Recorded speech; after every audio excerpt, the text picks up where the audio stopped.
Andy Sistrunk, co-founder of Persimmon Hollow Brewing. I'm out here at the DeLand Breakfast Rotary Wild Game Feast, and today we are making chicken and venison sausage jambalaya. We're going to make it in a very large quantity, but the recipe you see will be a family portion. First thing we're going to do is we're going to start with olive oil and the holy trinity of cooking. That will be onion, celery, and green pepper.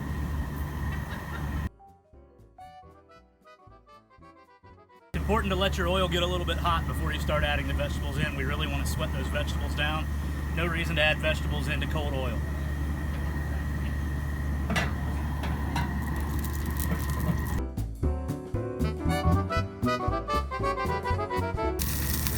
Onions first.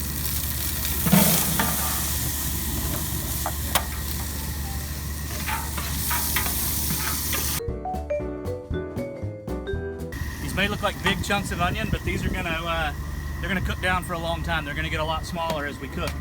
We want to cook this until the onions get translucent. We can go ahead and, as soon as these start to sweat down, we're gonna add in our celery and our bell pepper. All right, so next we're gonna add the bell pepper and the celery.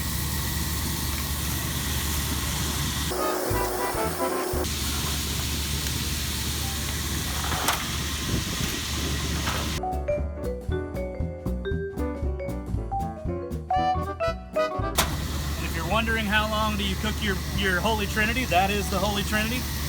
The old Cajun chef Justin Wilson says this is when you pour yourself a glass of wine and you sit down and then you drink a glass of wine. Okay, so the next thing we're going to do, now that we've got our vegetables, they've become translucent, we're going to add our chicken in. We're going to want that to cook. If your sausage is all pre-cooked, you wait and add the sausage in at the end. I've got some sausage that needs to cook, so I'm going to be adding that in as well to give it some more cook time.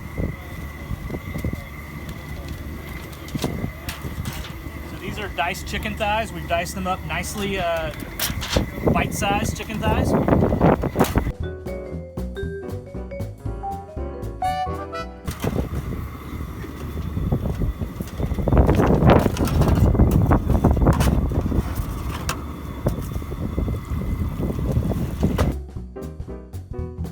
This is some mixed venison sausage.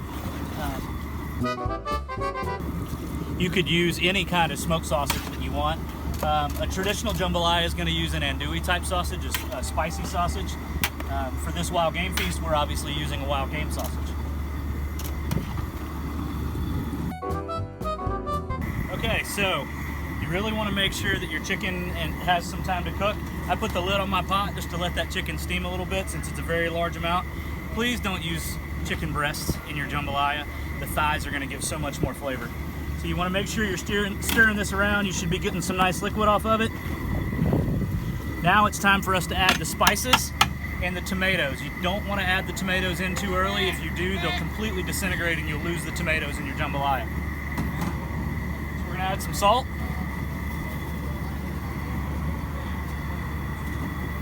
Some pepper.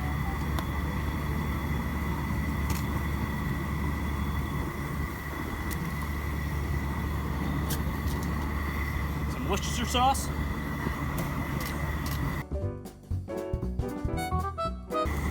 and some hot sauce. Obviously you can adjust the hot sauce and the pepper level to your liking.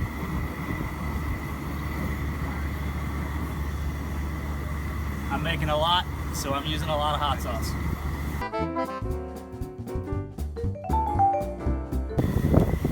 Now we're going to go in with our chopped tomatoes. Stir this all around.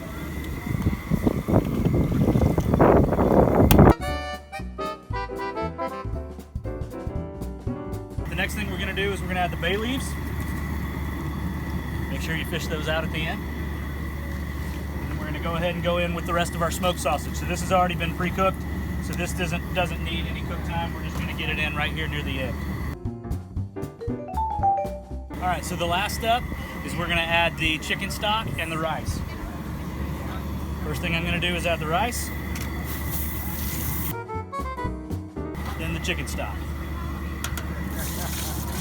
If you have the time, make your own chicken stock. It tastes so much better than what you get at the store. This was very easy to make.